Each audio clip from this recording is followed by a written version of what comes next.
Hi there, this is Sherry Hayes with MomDelights.com, and today we're going to discuss how you can homeschool for free.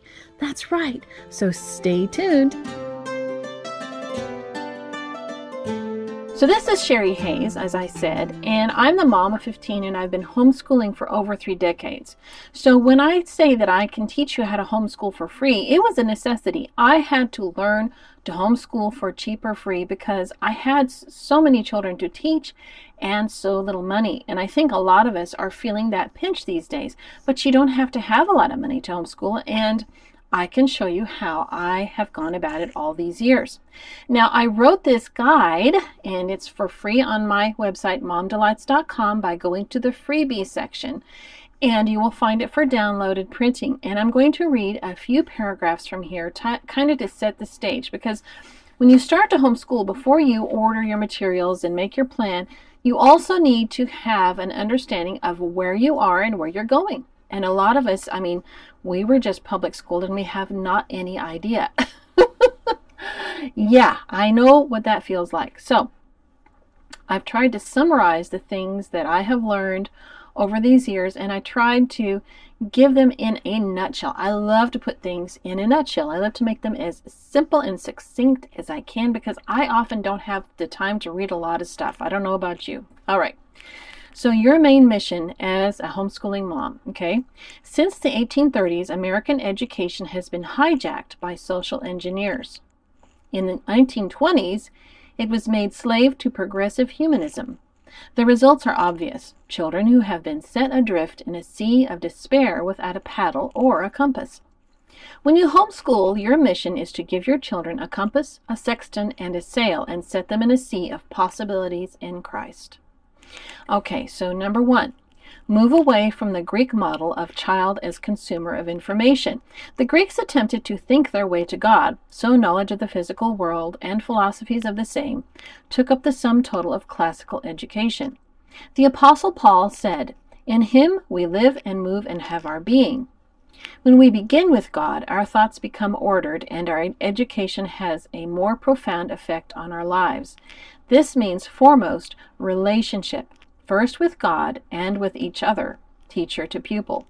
Then facts and figures are added in. Number 2, concentrate on tools, then move to content. It's that old idea of the 3 R's. When a child can read well, write well, and has a grasp of logic and basic math, the rest of the world opens up to him. So concentrate on the tools. And lots of the content will fill itself in. But we'll go into the specifics of that soon. 3, real life is not an add-on. It is the focus of a well-rounded education. John Taylor Gatto once remarked that the tools of learning could be downloaded in about 60 teacher contact hours. With this in mind, the remainder of our time can be spent in applying these tools in the areas that matter for the good of the child and those he loves.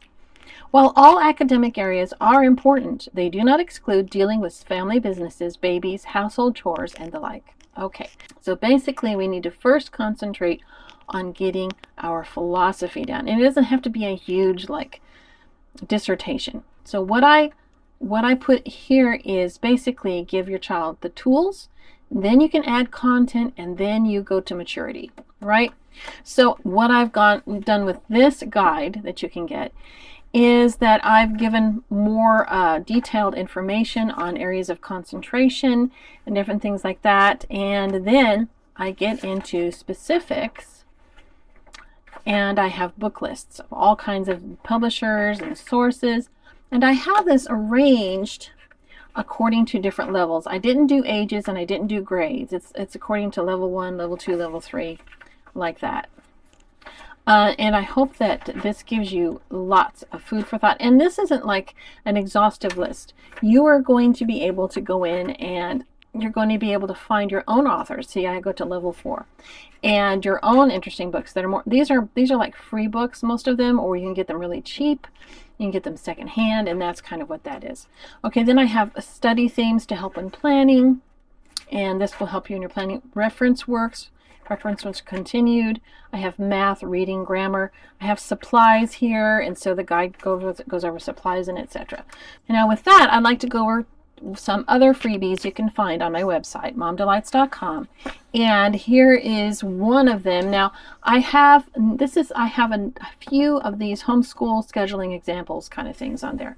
And this is just one year when I was going through, and I go over like how to anchor your day. I have a video on this as well. And I have sample schedules, home schedule 1 and homeschool schedule 2. And it goes over some different ideas of how you can schedule your day. And I go over that, like, it's not necessarily according to times. It's more like a routine, but I put times in there just so you can have an idea.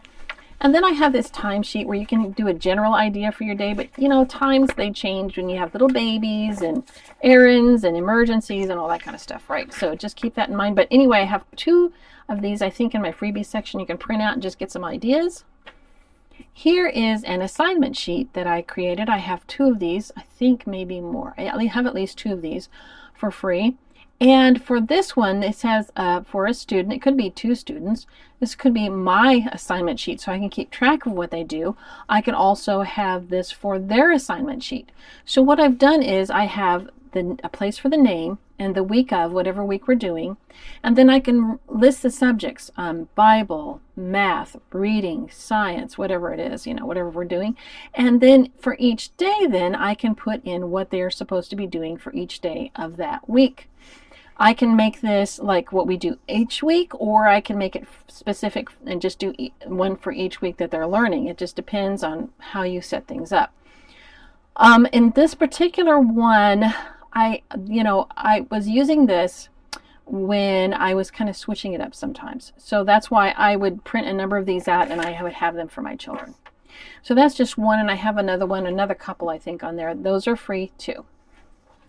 Now, when it comes to teaching reading, this is a big one. I know that, it seems a really daunting task.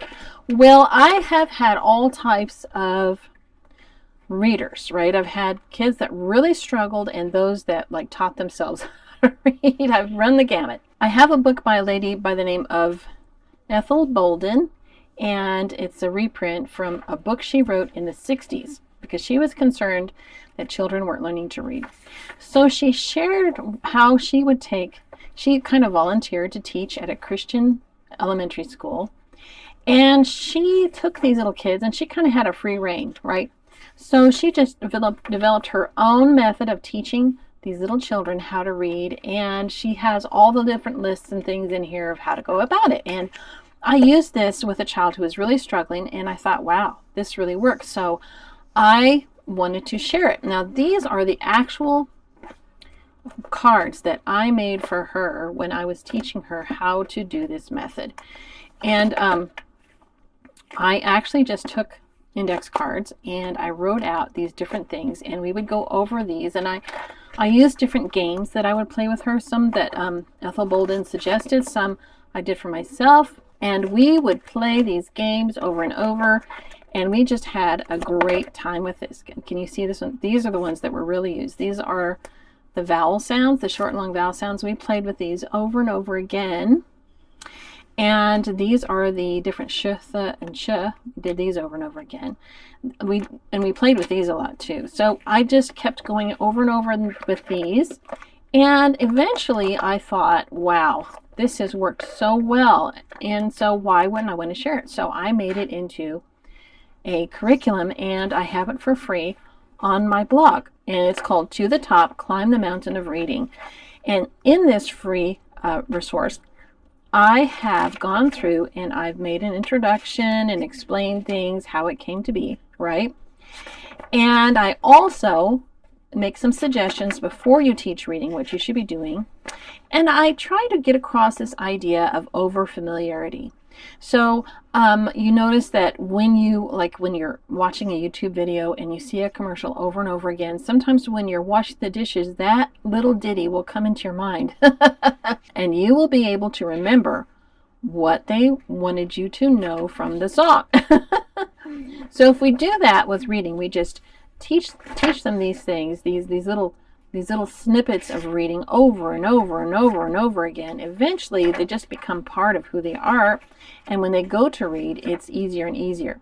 And what I would do is I would take these little cards that I made and I would take them in my purse and I would use them whenever we were waiting for something or anything was going on. And if I had a few minutes, I would flash these and play these games with my child until they knew and knew and knew them. Okay, so in here, I have directions, and I have it split into different parts, and I explain that. And here are the lists that here's a list of the different flashcard sets. I have them in sets, right? And I also have different games that you can play. And see, what you can do is you can print these out on cardstock, and then you can use them the way that they're directed to be used. There's even some pages with games on them, such as this one. This is a little game that I made up. And this is another, it's a vowel sounds memory game, and that's why that one was so beat up. Here's another game. There's one that's in color that you can print out. You can print this in color, and so it's kind of pretty, but this is kind of like a plain one if you don't want to use a lot of color ink. And here's about sounding out. I teach how to sound out. There are exercises to do with your child. There are just words and words and words just to get them used to the patterns of how words work. This works for dyslexic children, by the way. My daughter, who, like, what is it called? Something Briggs. There's a method of teaching reading specific for people with dyslexia. Dyslexia. My daughter is very familiar with that, and she says that this is really close to that, actually. I teach the CVC, the CVCV, and CVVC, all that. We talk about the different rules for the vowel sounds, and we go through it. There's all kinds of stuff. So you get the idea. This is a complete, it's all together. It's what you need to teach your child to read. Now, along with this, at a certain point, I do suggest that you start using a reader with it, and I tell you when to do that in here. Okay.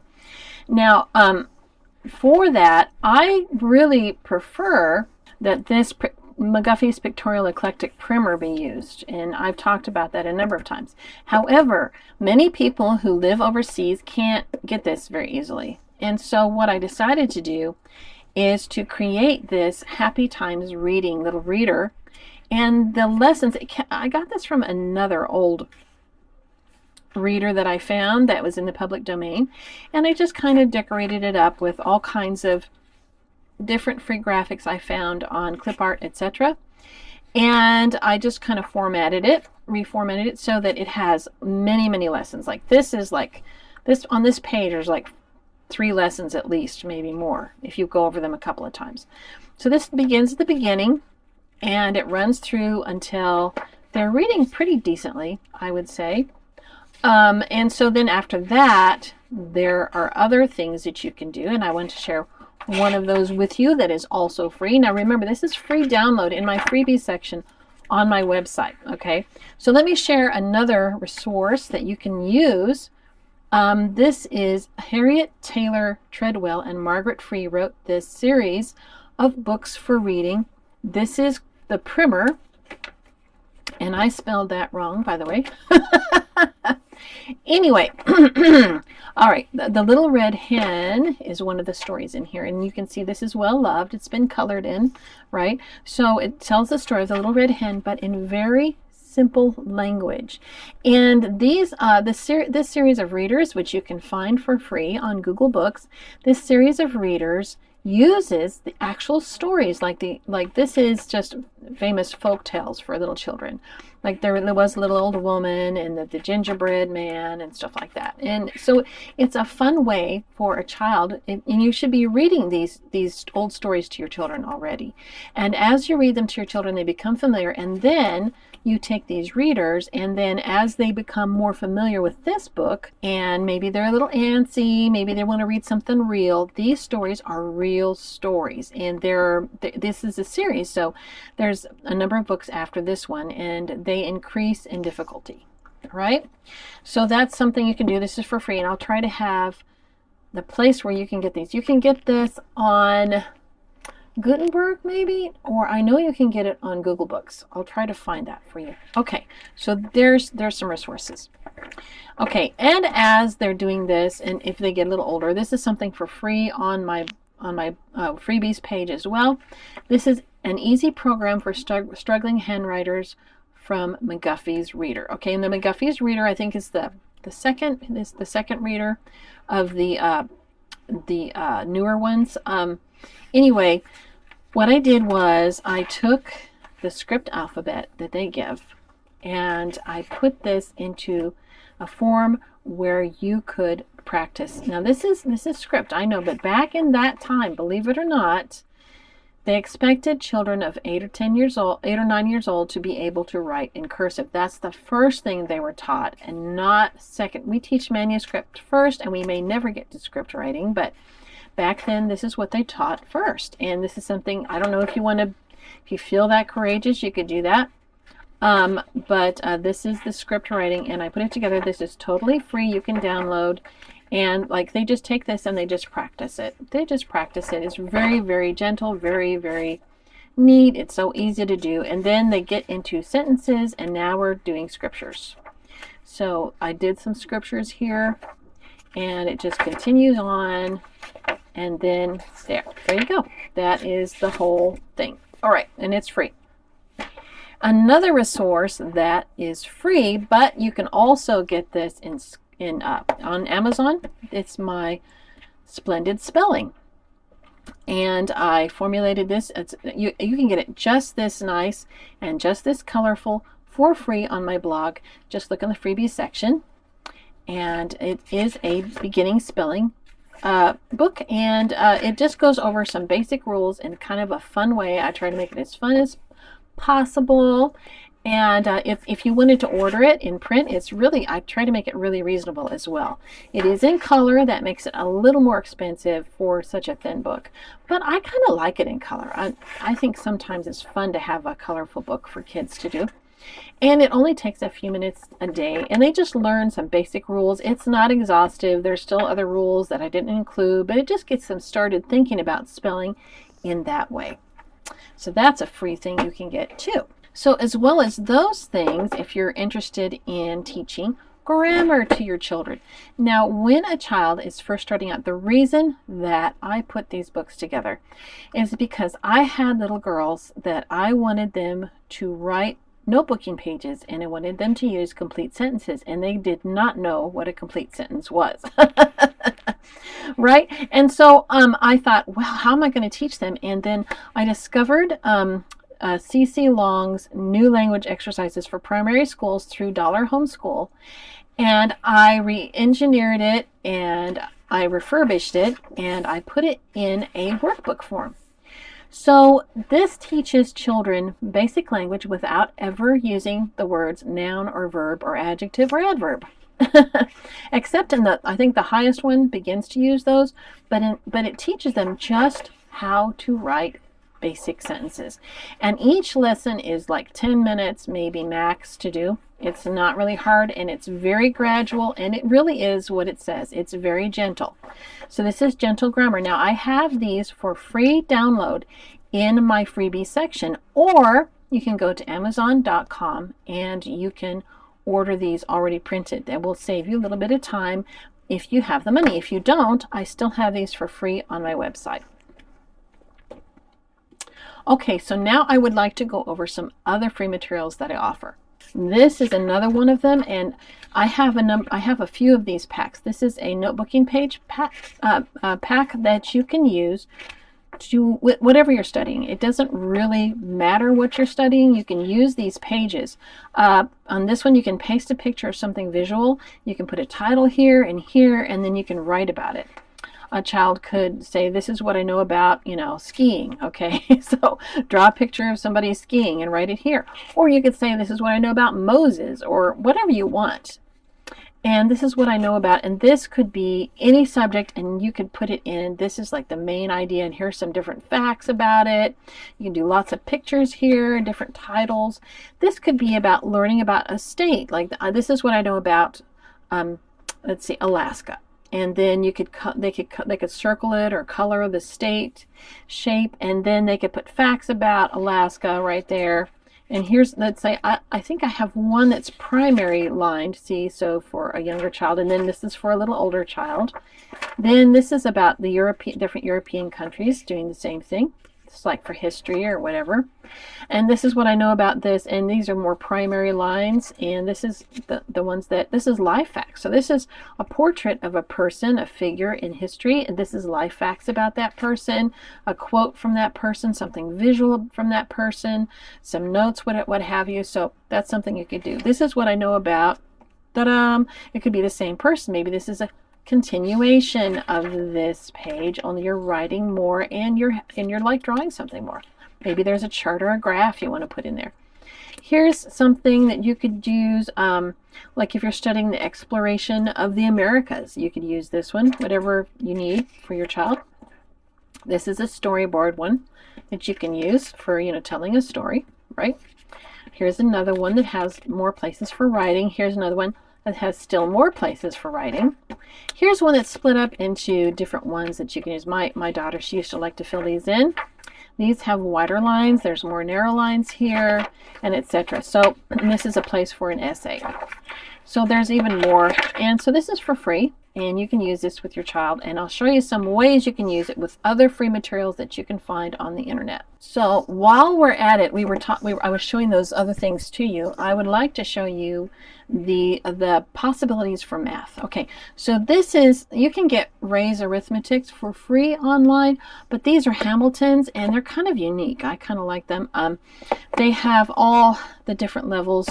Some of these books are like, they'll have 2 or 3 different grades in a book, and so you can have to split it up. This was 2nd through 3rd, but I think it also had 1st in the same book. We just didn't need it. And so it'll start the 2nd grade, it'll say, and it'll start in, and you'll be doing all these different problems. And there's stories, and there are games included, and it kind of teaches in a different way, because they will teach you the number 11, and they'll go over different ways you can make 11. It's really kind of interesting.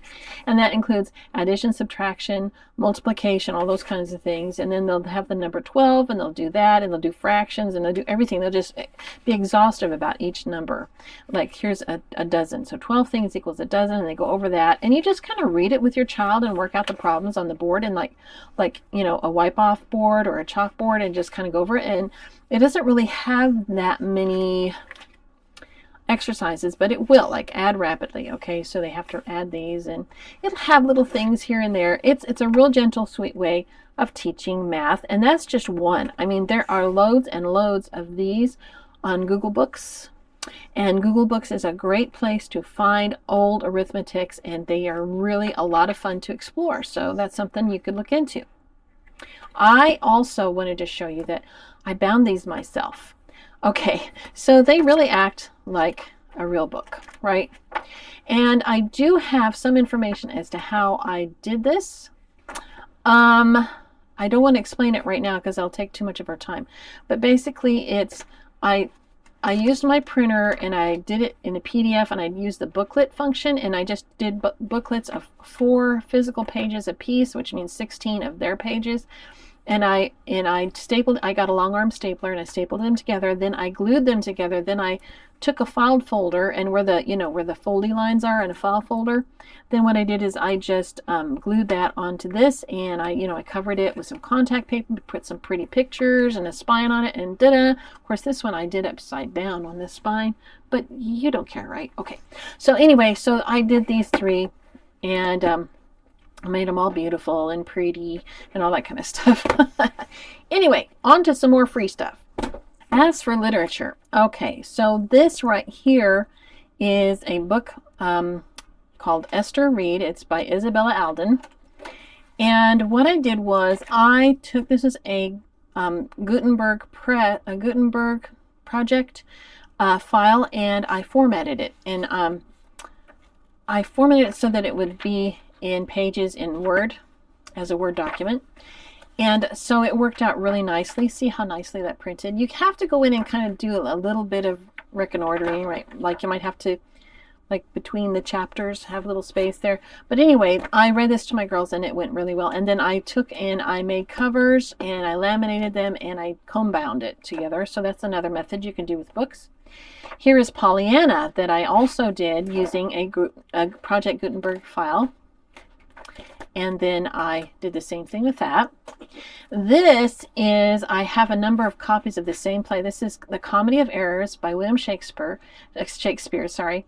and I believe it's called the Shakespeare.folger.edu, the Folger Shakespeare Library. So you can get free Shakespeare. And what I did is I copied a number of these and I put these in these kind of folders. And then we all sat around and we did a Shakespeare play together. We've done that with a number of them. So that's something we did. This right here is The Adventures of Pinocchio. And where did I get this? Oh, this is a Google book. But I printed it this way so that it would be easy to bound. So, yeah, my children, they loved this one as well.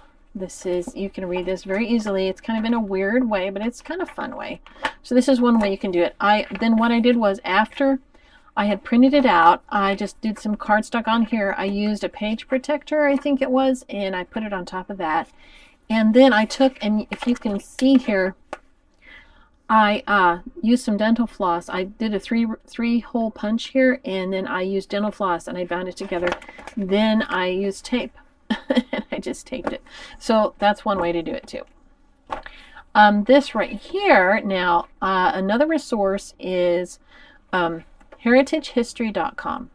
And this is the story of the Middle Ages. This is an old book. It's in the public domain that they have, they didn't re-engineer it.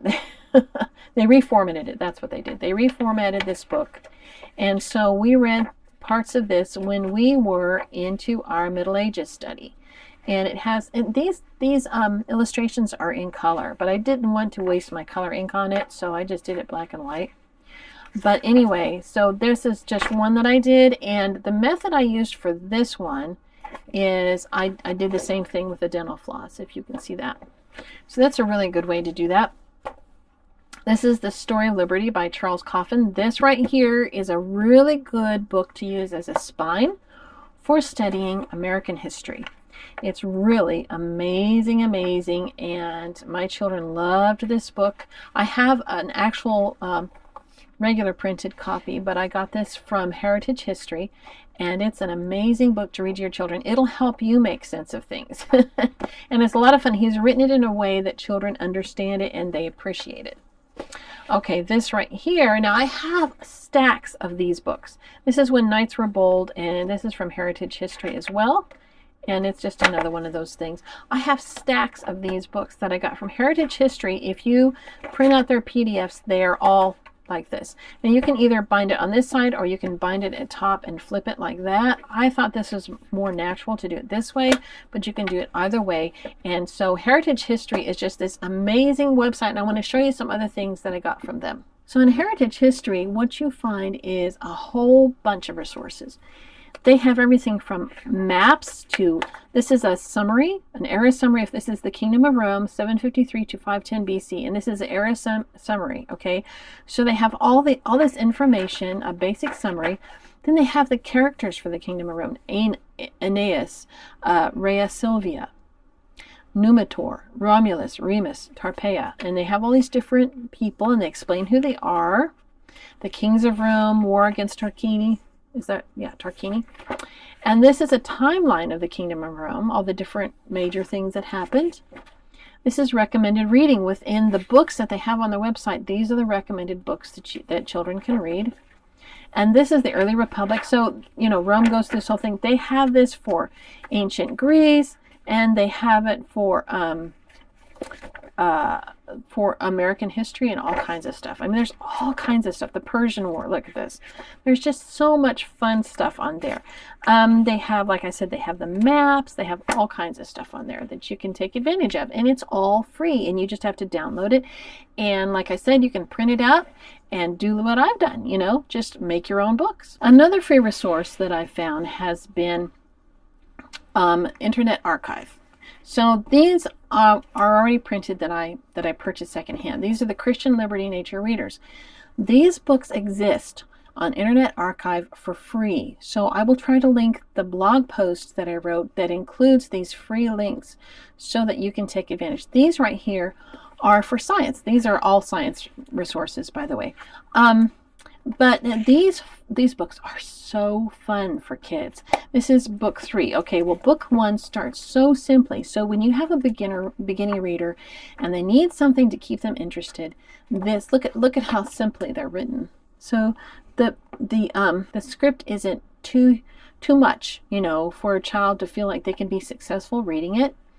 And it's simply written and it's very engaging. Tiny white butterflies can often be seen in a garden in the summer. They look like snowflakes or little flowers. Often they flutter around the cabbages. Do they like to eat cabbage? No, they are too dainty for that kind of food. A butterfly lands on a leaf. Then it darts off to another cabbage and stops on another leaf. Each time a butterfly lands, it leaves a tiny green egg. Later, a little green worm will creep out of each egg. It does not look at all like its pretty mother. See how it's written? So it's just written to little kids. So anyway, this is book 1, 2, and 3, but you can get the free versions that you can download and print out yourself, Internet Archive, and they are also very sweet. I think there's actually more than just those 3, but you can look into that. This right here. Now, what I did is I took a couple of these cheap folders, and I had these well, they're kind of like comb binding, aren't they? No, these are spiral bound. Okay, so I had these spiral bound professionally. I just put them together and I brought them to a place and they spiral bound them. So, I mean, it cost me a little bit. It wasn't that expensive. But anyway, this is the first book of bees. This is written, I think it was in the 30s or the 40s, I think. And this is a really fascinating book. It just talks all about bees, all about how they work, the different types of bees. It just goes into all the fun things about bees. And this is in a series of books called The First Book of. So it's the first book of bees. And then this book right here is the first book of water. It talks all about water, the ins and outs of water. This is a fun one for an elementary age child, and it's a lot of fun to read. And this one is the first book of stones. And so I did this for myself, but anyway, this is the first book of stones, and this gets a little bit into some evolutionary thought, but it's still very interesting about the different types of stones, basalt, porphyry, and this is pumice, and it talks about how they came to be, coral, all that kind of stuff. So anyway, that's very interesting. And then this one is the first book of birds, and it goes into the different types of birds that are very common and explains about how birds fly and how they live. So it's very sweet. This one is the first book of trees, which is a lot of fun, and it talks about the different types of trees and where they grow and all the different life cycles and different things. So it's a lot of fun. So those are just some free science resources that you can use, especially in the elementary years. And sometime I will also go over how you can do different free things for the upper elementary and the high school years. So I think that is a lot. I think I've covered a lot. I hope you understand how it's so easy to gather so many good things. If you just have the internet and a printer, you can come up with a lot of stuff. What I would like to do is I would like to next time show you how you take all of this gathering of materials and how you can actually create a plan for your child to know what they should do when, kind of to calm your mommy's heart and give you an actual plan. I know what that feels like. You feel like you're swimming in the ocean and there's nothing to hold on to. But we'll talk about how you can take a mishmash of different materials and put it together and have a cohesive plan so that you can know where you're going and what you're doing. So you can look forward to that next time. And now I would like to give you something more. So in my journaling, in my journaling, the Lord led me to Isaiah 61:10. It says, I will greatly rejoice in the Lord. My soul shall be joyful in my God. For he has clothed me with the garments of salvation. He has covered me with a robe of righteousness, as a bridegroom decks himself with ornaments, and a bride adorns herself with her jewels. Now, in the Word, being naked is a shame. Sinners are stripped naked to expose their evil. Being left naked is a part of the shame of being overcome by an enemy. Jesus was naked on the cross. I was compiling a list of instrumental music from the 1960s, and one certain album kept coming up. It was supposedly a soundtrack for a movie produced at that time and featured the figure of a woman, at least the back of a woman, who was naked and facing some people. The implication was that her intentions were brazen and her audience was gawking. This was a portion of the 1960s. People were attempting to conquer America, or the West, by stripping her of her righteousness and exposing her shame. But Jesus came. My family was stripped. Every form of vice, including pornography, invaded my family during that time and after. But Jesus came. Because his blood was spilled on his naked body, we can be clothed with righteousness. Oh, hallelujah. And when that came to my mind, because I was decrying the fact that we were stripped naked. Our whole lives have been laid bare. We've been told that living brazen lives will bring us happiness. And what it has done is made us go further and further into darkness and to destruction. And I was talking to the Lord about that, and he gave me this picture that Jesus came and he covered us and he made us righteous. He clothed us with his righteousness. Isn't that wonderful? And also came to my mind is this scripture in Isaiah 55:1. Ho, everyone who thirsts, come to the waters, and you who have no money, come, buy and eat. Yes, come buy wine and milk without money and without price. And we were just talking about things that you can do without money. We haven't earned our righteousness, but he clothes us nonetheless. And then he also satisfies our thirst and our hunger. All we have to do is listen to him. Then we get the best of nourishment. So I thought that was so precious. It made me so happy this morning to read that. So I hope that blesses you. I hope you have a good day, a wonderful day. And I'm still working on the Commonplace book. I know we keep getting hung up because of the different resolutions of scanning, and we feel like we're at the end and we finally got it, and then something happens. But I know that God's in it, and I want to be frustrated, but I've decided to trust him. I hope you'll trust him with me and just be praying for me that we can finally get it right. I was wanting to get this done before the time when you had to buy your stuff for homeschooling, but whatever God's plans are, I am happy with them. I hope you are too. And you have a wonderful day. Please like and subscribe and click bells and all that wonderful thing. Bye-bye.